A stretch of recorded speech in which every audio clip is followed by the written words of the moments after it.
Hello, welcome back to Evan's Game Plan Podcast. We have finally returned here with our special guest, tri-star athlete here, Asher Bell.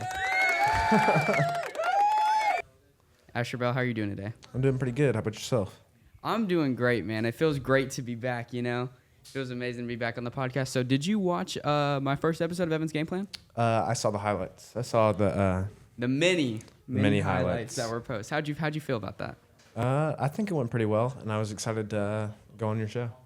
For sure. Okay, so starting off here, so how has track been going for you? Because I know, in the past you've done wrestling, you've played football. So what do you think so far has been your best experience? Track is going well. We were just doing winter indoor track. That's over now. This week we're starting regular track season, so that'll be fun. Been able to go outside because it's been warmer. Dude, it's been insanely warm for February. It's been February. Ridiculous. Yeah, it's actually been ridiculous. Like literally last week, what was it? It was like you had to wear like a winter coat to go outside. Yeah, dude, that's what I'm saying. Dude, it was just snowing and now it's 70 degrees. I honestly can't stand it. Yeah, it feels like summer already. You got people posting on their Instagram. It's like summer is so soon. I can't stand it, dude. But yeah, continue with what you were saying. Probably the best experience I've had so far at Red Bank with athletics would be football. Yeah. I've played football for years before at Red Bank, but that's definitely been the best experience. Got to start my sophomore year, so that was. Yeah, dude, I remember freshman year, dude, always like being there, painting my face and stuff. You remember that, dude? Yeah. Yeah, trying to cheer you on. I'm so glad you got to start, dude. How was that like, coming from like ninth grade, seeing all these I know you were friends with the seniors and stuff, seeing Jake Bruin out there throw passes and stuff. How did it feel, being on the bench and learning all these things? You think it helped you, like get ready to start? Oh yeah, for sure. I had to switch positions to start, but it really just taught me to be patient. Mm-hmm. Yeah. So what was your position before you started? I was a linebacker and a running back. Dude, I'd love to see you be a running back now. I'm not going to lie. Josiah, and Oliver, that would actually be an insane lineup. If only the fullbacks were still really utilized. Yeah, relevant. Yeah. They're really not, though. Yeah. It's just about like the tight ends and the wide receivers and the running backs. Like that's all that really happens. Is that Mike? Yeah. It's on. In your way? No, it's not in my way. It's not okay. Trust me. But yeah, so what was it like, starting your first game? It was honestly, it's pretty surreal.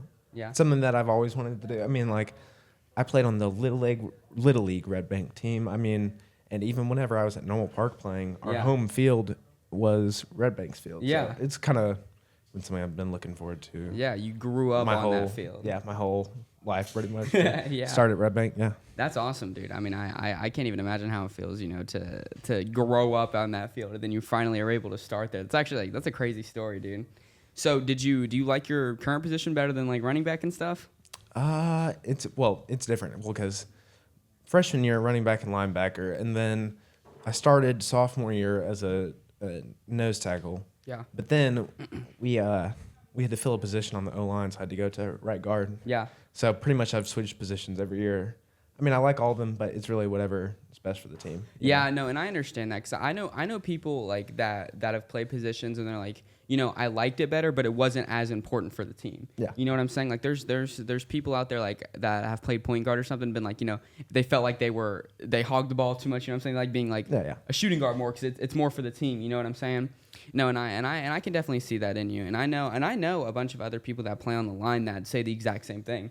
They're like, like it'd be nice to play somewhere else. It'd be fun, but it's very important. It's what's best for the team. Yeah, and honestly, I don't think they get enough credit. The line, not at all. No, yeah, you get a 400-yard rushing game. That's just as much the offensive line. No, exactly, dude. Because you'll see running back. You'll see these running backs like that Saquon hurdle. Do you see that? Oh yeah, the backwards hurdle. That was insane. But like, there's clips like that, and it all goes like all the running backs get all this crazy hype, and like I just think that it's so like it's so underrated that the line really does most of that, and like there's like tight ends block sometimes, don't they? Tight ends, yeah. Yeah. There's some tight ends that are more receiving tight ends, some tight ends that are more blocking tight ends, but yeah.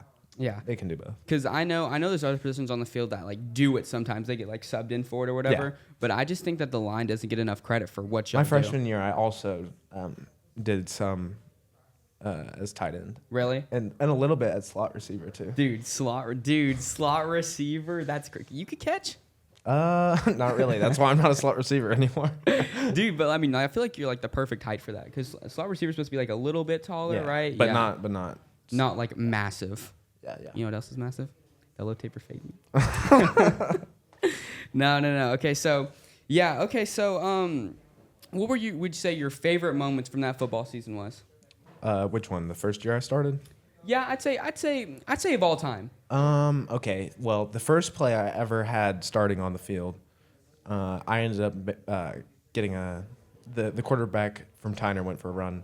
I got a tackle first play ever of the season. Yeah. Yeah, that was probably one of my favorite moments.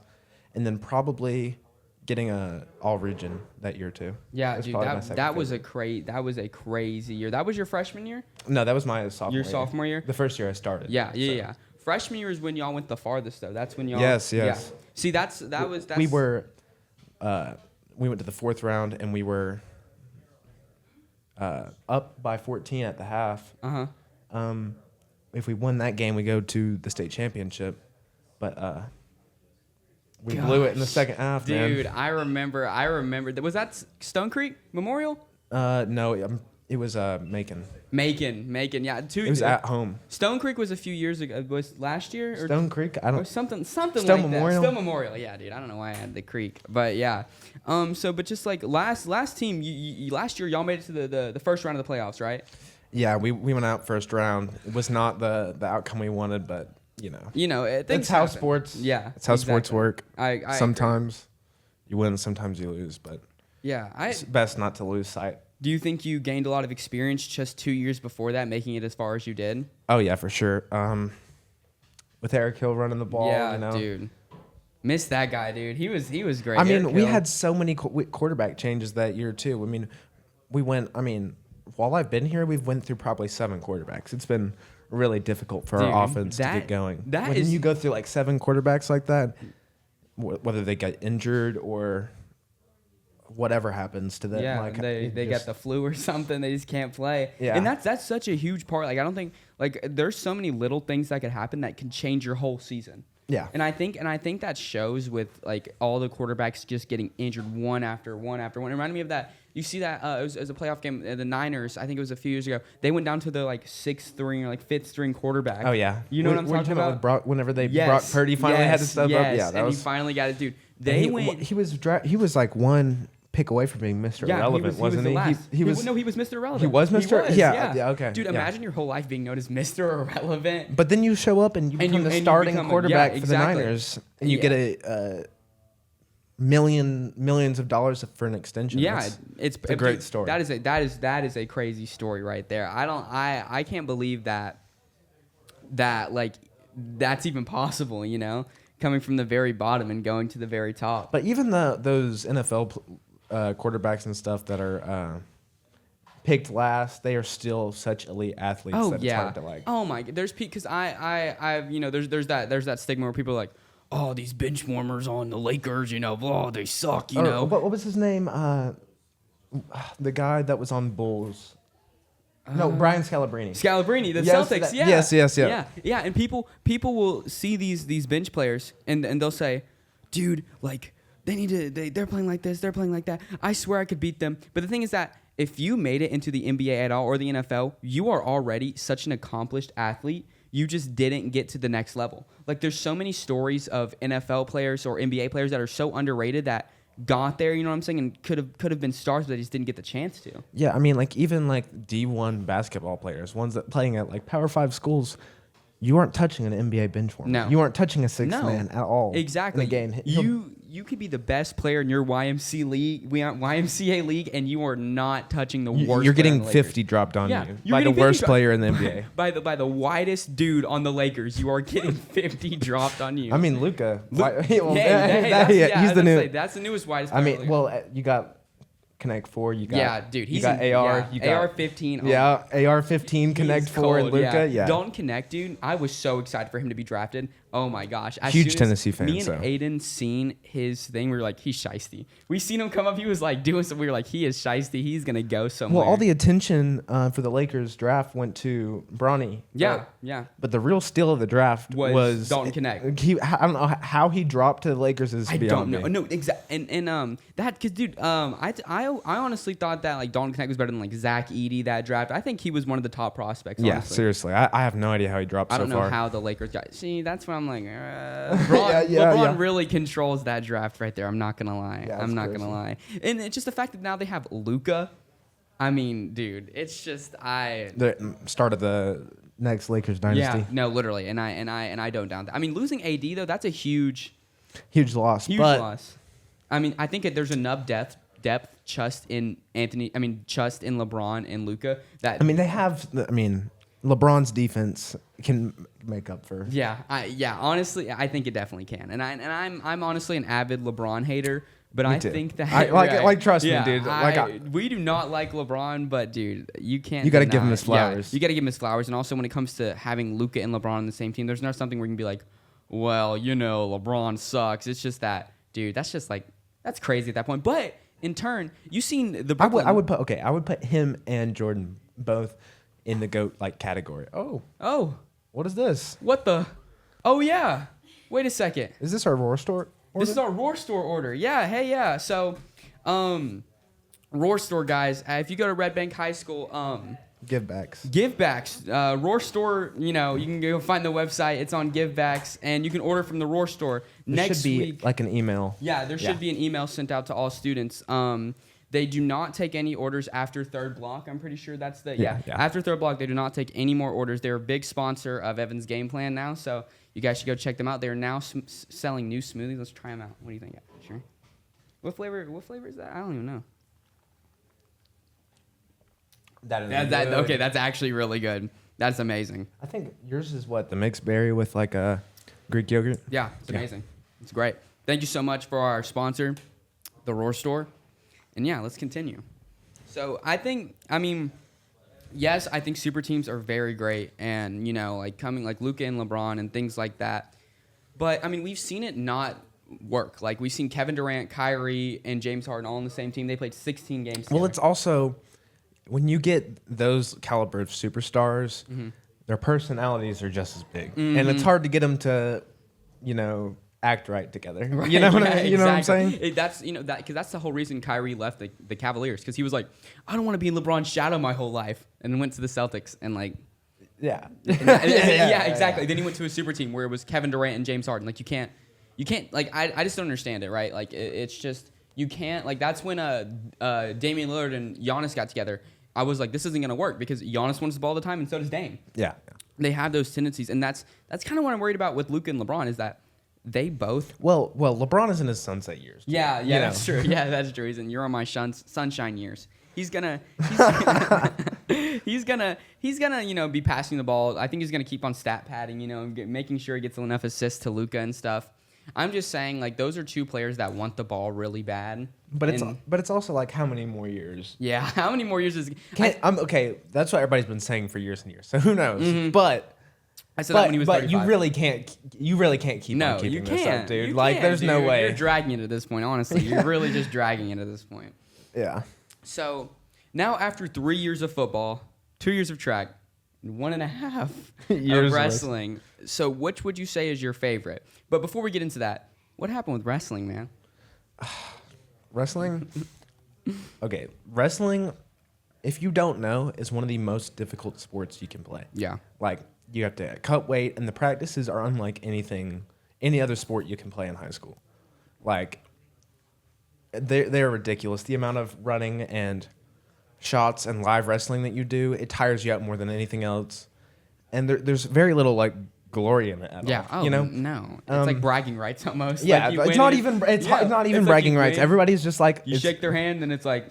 I know, and everybody's like, oh, he's saucy wrestles. Yeah, exactly. You get nothing out of it. No, you get nothing out of it. All you get, the thing is that when I wanted to lose weight, Asher comes to me, he's like, let's do a mock wrestling practice. We never got to do it, but he told me it was gonna be hell. Yeah.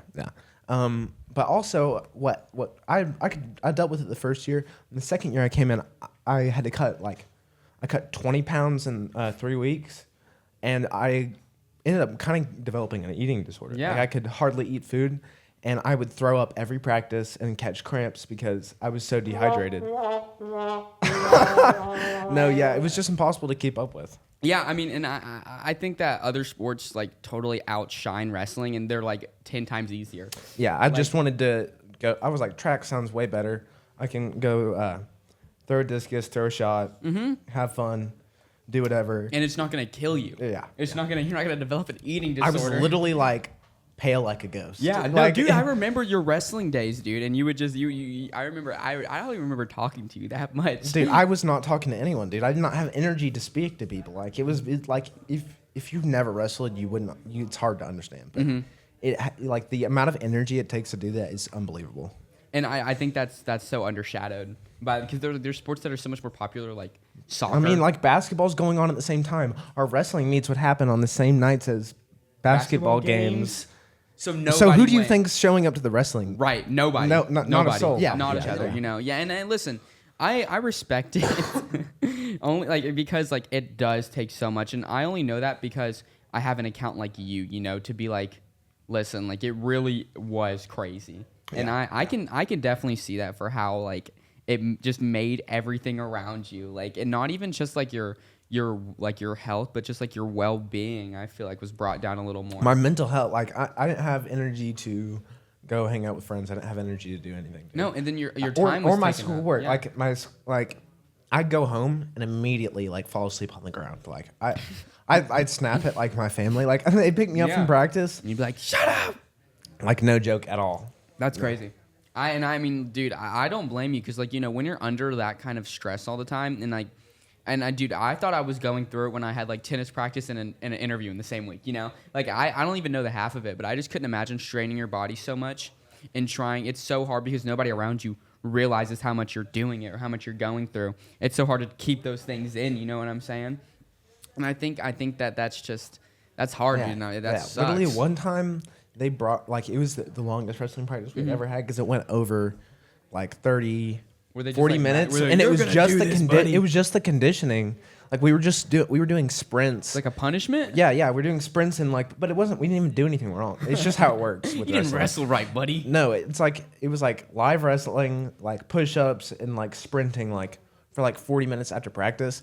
My brother told me, he's like, "Hey, come to this side of the card." I was like, "Shut up!" And I was like, so done with everything. Wrestle me for it, Jude. Yeah, literally. Do you think? But after even all that, after the strain, after the, I think it's really good. Yeah. Do you really think it gave you something? No, for sure. It like the amount that you have to push through in those tournaments and that you have to push through in those practices is really good for someone to experience. Like, if I would want my kid to do 1 year of wrestling in high school, like their freshman year, like I did, I think it's really good for you. I think that all kind of I think that whole like I'd say lesson of having to go through something hard for something good to come out of it is a great thing to learn. And I think it comes in different ways. Like it's came in different ways for me from, I mean, the podcast, having things mess up with it, from schoolwork, from tennis, from things like that. You know, I've had to learn to go through hard things so good things can come out of it that I didn't really want to do. Yeah.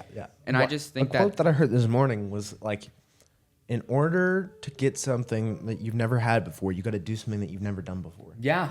And I think that's beautiful. And I think that's very true. I mean, no one's there to do it for you. You're the one that has to forge your own path. You're the one that has to make your own life. Yeah, and I think people, and I'm not saying just people in general, but a lot of people, they complain so much about like things that are happening and these things are coming up in my life, but life is from you. You know, life it's all you control your destiny. It's what you make it. You're right, exactly. And I just think that I think you in general have a lot of optimism. You know, I think if you can do it, if you can go through wrestling and come out like this, you know, I think anybody can do hardships and know you get good things out of them, you know? Yeah, for sure.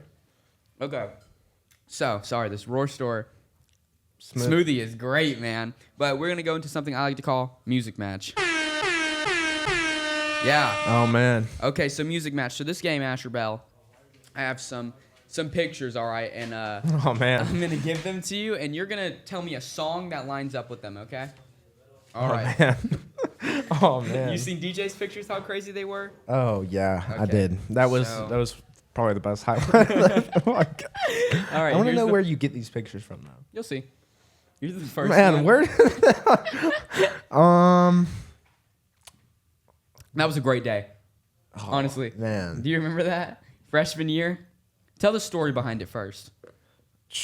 We were just taking panorama pictures and we were trying to make them look dumb. We had like first found out about the panoramic view on our phones, and we were just like, "Let's go crazy." Let's see. What song? I have no idea what this song is. I'd say, like, "Around the World" by Daft Punk. Like I think that's a great song for that. I'm not gonna lie. All right, "Around the World" by Daft Punk. Next picture. Oh my goodness, dude! Are you on my mom's Facebook? I can't tell you, man. I can't say. What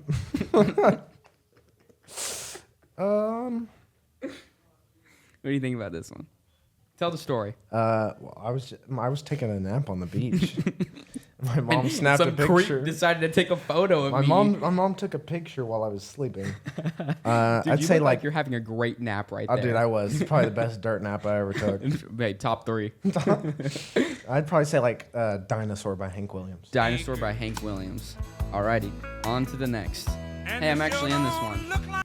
Oh man, this was a great night too. Evan's game plan star right there, man. Dude, I look absolutely diabolical in this picture. You look like you're out of Twilight, dude. Like, actually. Oh, man. Outside the apartment. Some good memories. Crazy Story by King Von. That's a great one. That's basically how that night went. Yeah, that was ridiculous. This is my personal favorite. Spider-Man. Look at him. I miss the afro, man. Can you please bring it back? I don't know. It looks like you're wearing a wig in that. I swear it looks like you're wearing a wig. I am wearing a wig. Oh, are you serious? Yeah. I thought that was your real hair like my whole life. Every time you've shown me that picture, I've been like, dude, why don't you just do that again? Dude, that would genuinely be crazy. But you can see my hair underneath. It was still very curly. I mean, but look how this picture's printed. I cannot see anything. It's very pink. So what do you say? Let me look through my songs. Go ahead. You don't know, like, song of your childhood, man?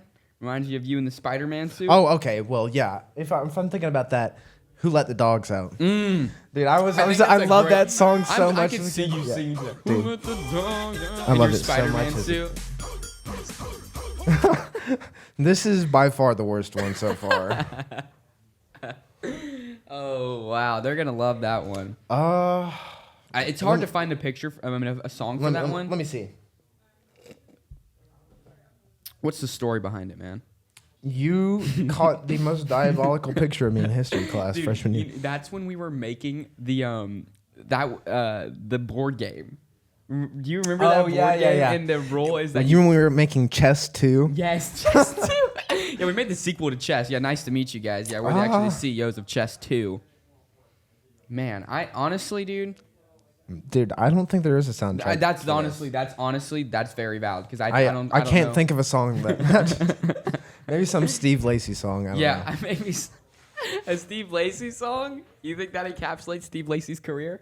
Yeah. Yeah, honestly. All right, that was a great game. Honestly, Asher Bell, you definitely got some good songs up there, man. Hank Williams and Daft Punk. What a crazy combination right there. Oh yeah. Man. Honestly, I didn't. So I didn't expect you to know all that. Hank Williams and Daft Punk. You're tapped in, man. Dude, the amount of the genres that I listen to, it's ridiculous. Dude, I listen to like Japanese jazz. I listen to Memphis rap.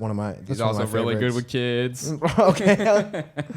I don't know. I like all sorts of music. I've been getting into country music more lately. My whole life I had been like, oh, country music sucks. Yeah, if you listen to country music like before around 2000, you listen to like beautiful. 90s, 80s, 60s, 70s, yeah. That country music is really good. Dude, I like more folk stuff like as of right now. Like I like Bruce Springsteen. I can't pronounce his name. Bob Dylan. I'm really into Bob Dylan right now. I do like some old country. You know what's if you're talking about real old country, you're talking about like cowboy music. Mm-hmm. Marty Robbins. Yeah, dude, and I like the storytelling. Yeah, you know, those are also my favorite kind of songs. The songs that are telling a story. Yeah, you know, like whether it's like a Project Pat song done about something like armed robbery. Like it's just nice to be able to put yourself in someone's shoes, even if they aren't real shoes. In that, right? Even if they're cowboy boots, right? Or you're stepping in the Project Pat. Yeah, you know what I'm saying? You're stepping in forces of the cowboy boots, man. That's how you're rolling with Asher Bell.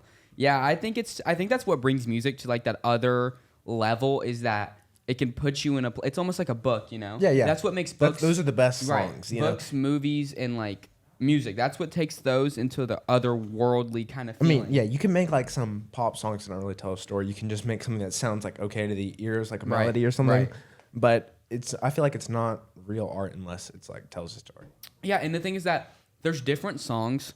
Like let's say like, you know, I like the Zephyr song by Chili Peppers, and it reminds me of the beach, but it reminds you of that one time you got into a fight with a cat. You know? I don't know if that's ever happened, but I think that music tells different stories for different people. No, for sure. And that's why we hold different sentiments to different songs. Like I used to hate the Beatles because my dad was always like, "Oh, the Beatles suck." Yeah. Then I listened to the Beatles one time with my girlfriend, and I'm like, "Oh, I love the Beatles." Yeah, exactly. And like there's songs that I'm like, I hear them, I'm like, man, that reminds me of my girlfriend. That's a love song. And then my mom's like, that reminds me of when your grandma died, you know? And I'm like, don't do that to me. Yeah, right. It's just different songs mean different things to different people. It's all sentimental, you know? It's crazy that songs attach themselves onto memories, you know, and, you know, bring you to a whole different state. So we're running low on time. I want to get to this last game with you, Asher Bell. Yeah. So this next game is what I like to call What is Your Game Plan? I actually hadn't used that one yet. It actually worked pretty well. All right. So this is my game plan, Evan's game plan. Now this is Asher's game plan, right, man? All right, let's hear it. All right. So if you're fishing in the North Sea, right? These are your who would you want to, you know, help you catch a fish? A, Davy Jones. B, Mr. K, Mr. Krabs. C, Big Dan. D, Joe Rogan. E, Steve Irwin. You know about Steve Irwin? Steve Irwin's dead. You know how he died? Stingray. Yeah. Hope you don't catch one of those.